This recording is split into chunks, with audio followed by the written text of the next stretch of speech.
Hello everyone, welcome to this session. Today we are going to discuss regarding the composite masonry. When walls are constructed with two or more types of building material, it is termed as composite masonry. Now, as you know that whenever any masonry is there, generally one type of masonry or construction material is used for that particular purpose, and it is a regular practice. But sometimes it is situation arises where we have to use the two materials or more types of material together for that particular masonry, and such type of masonry is known as composite masonry. Now the composite masonry are adopted due to following reasons. It reduces overall cost of construction. This makes the structure more durable by providing materials of better quality and good workmanship in the faces.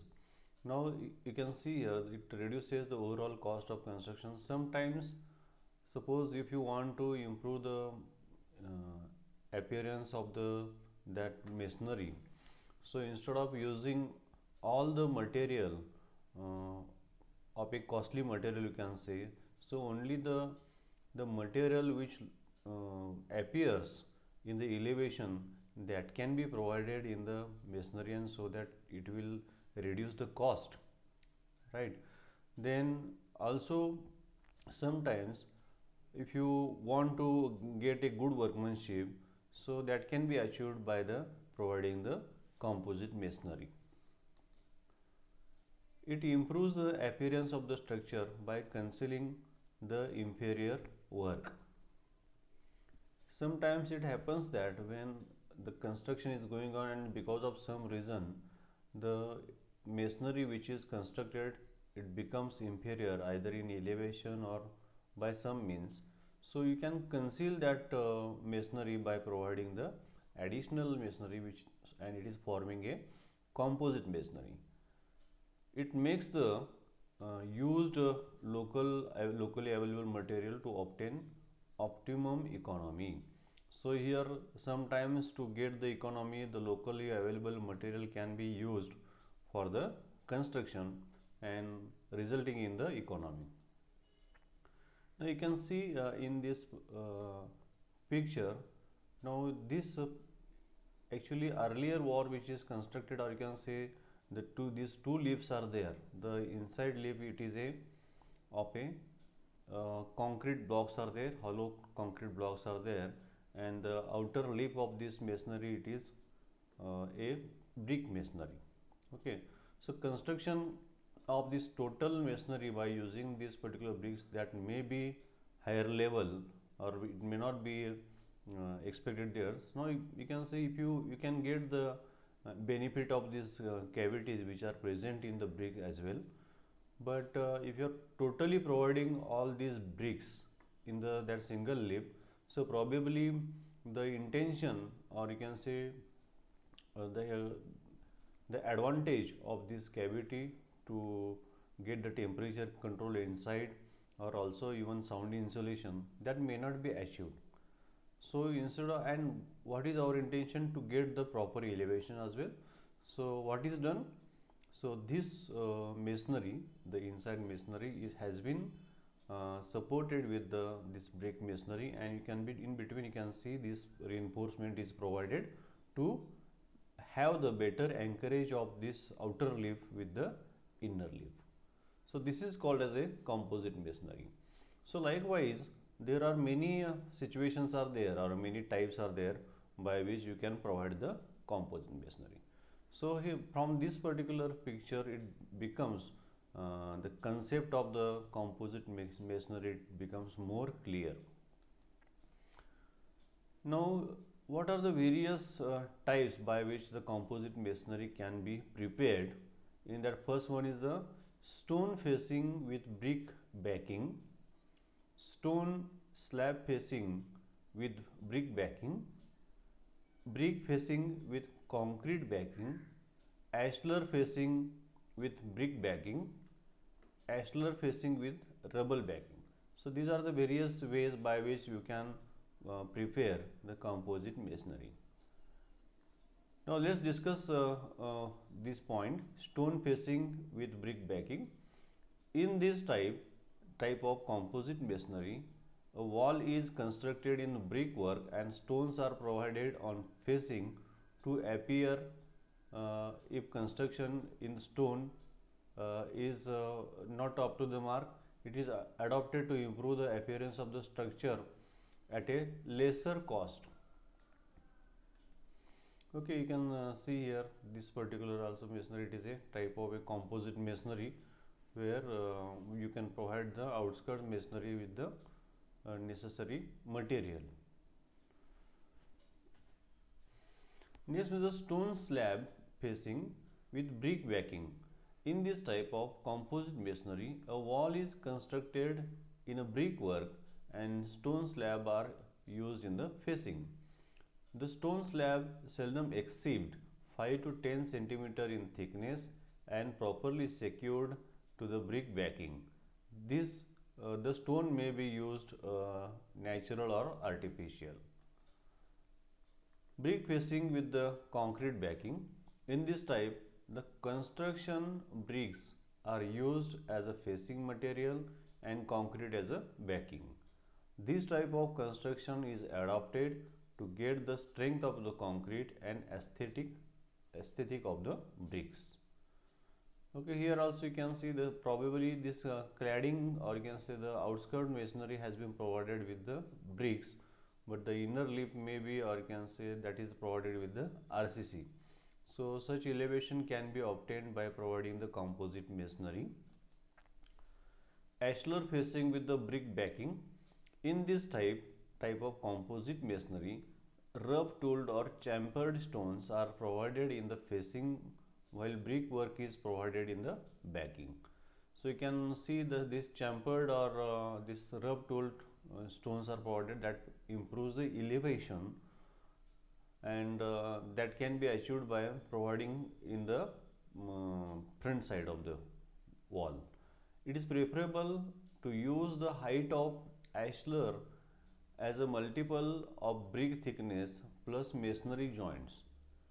Now depending upon the this what type of brick masonry is there, so we'll have to arrange the brick the stones. So you can see in this type how the elevation of a wall that can be improved, how the aesthetic view of that particular building or construction can be improved by a composite masonry. Next, the ashlar facing with rubble backing. In this type of composite, rough tooled and chamfered stones are provided in the facing while rubble masonry is in backing. This may reduce the cost of construction as the rubbles are available at a cheap rate. Remember, sometimes we cannot provide all the masonry in the ashlar format. You can say where the stones are dressed properly and which are placed in the masonry. So in the facing only you can provide the chamfered stones properly. So it will improve the elevation of the building and automatically aesthetic view of the total building. So you can see this particular picture. So outside, or can say the outer lip has been provided with the this kind of view, so which is giving the a beautiful elevation. Next we will discuss reinforced brick masonry.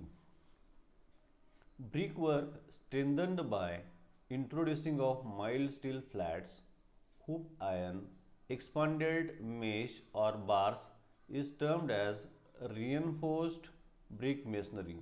This reinforced masonry is capable of resisting both compressive as well as tensile and shear stress. On account of its ability to resist lateral forces, reinforced brick masonry is extensively used in seismic areas. It is essential to use first class bricks which are having the crushing strength of 140 kgs per square centimeter or more, and rich and dense cement mortar in the reinforced brickwork.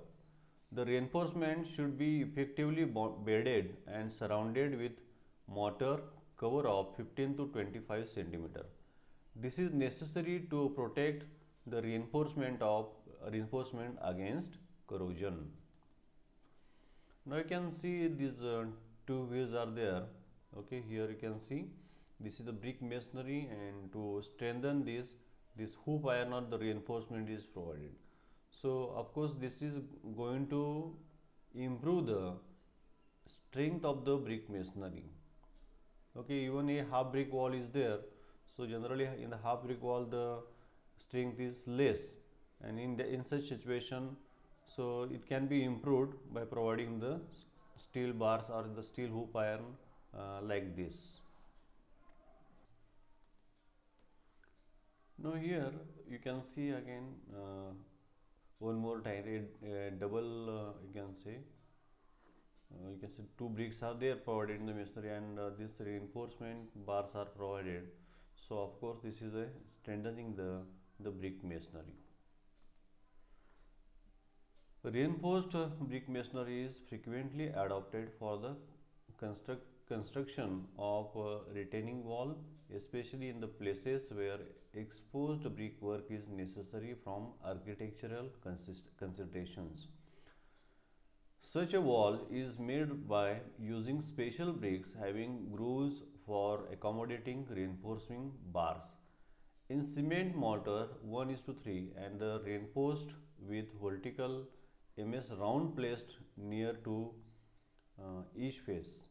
Horizontal reinforcement in the form of steel meshed strips are also provided at every third or fourth course.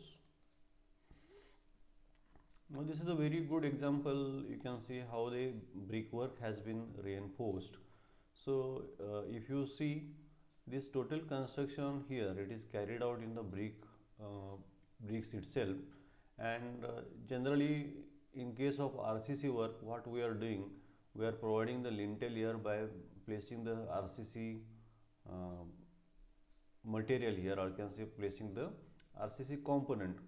But here instead of that, these bricks are provided with the woven with the mild steel bars, so which are taking the tensile stresses which are coming on the structure. And what is happening, this is improving the elevation, right? So you can see here in the section here these bricks are woven, the MS bars are woven through these particular bricks, right? Then also in the column, in case of the columns as well, so you can see here this brick column has been provided with the MS bar, mild steel bars are there. You can see in the plan here the mild steel bars are provided, and you can find here these are, so it is also provided with the ties, right? And you can see for this particular construction a special type of bricks are used which are having the grooves inside. Okay, you can find here, so these are the grooves there. So this will be helping to improve the strength of the wall as well. At the same time, the elevation or the appearance of the structure that can be improved, and necessary purpose can be achieved. So this is the use of the composite masonry. So also there are many possibilities by which the composite masonry can be provided, and that also depend upon the situation based. So what quality of the material is available in that area, and also the purpose for which we are providing the material. As earlier stated that suppose if you want to improve the elevation of any structure, so in that case you can provide the additional masonry, so forming the composite masonry. So here we'll have to take the proper care, so that this composite masonry can become a masonry which is giving the good strength as well. So thank you very much for this joining this session. So this composite masonry again, you can have the more information of this. So if you want to take the more information on this, so you can take the information of the current materials which are available in the market, so that uh, various types of the composite materials uh, where the economy can be achieved by using the latest innovative materials. Okay, so thanks once again for joining this session.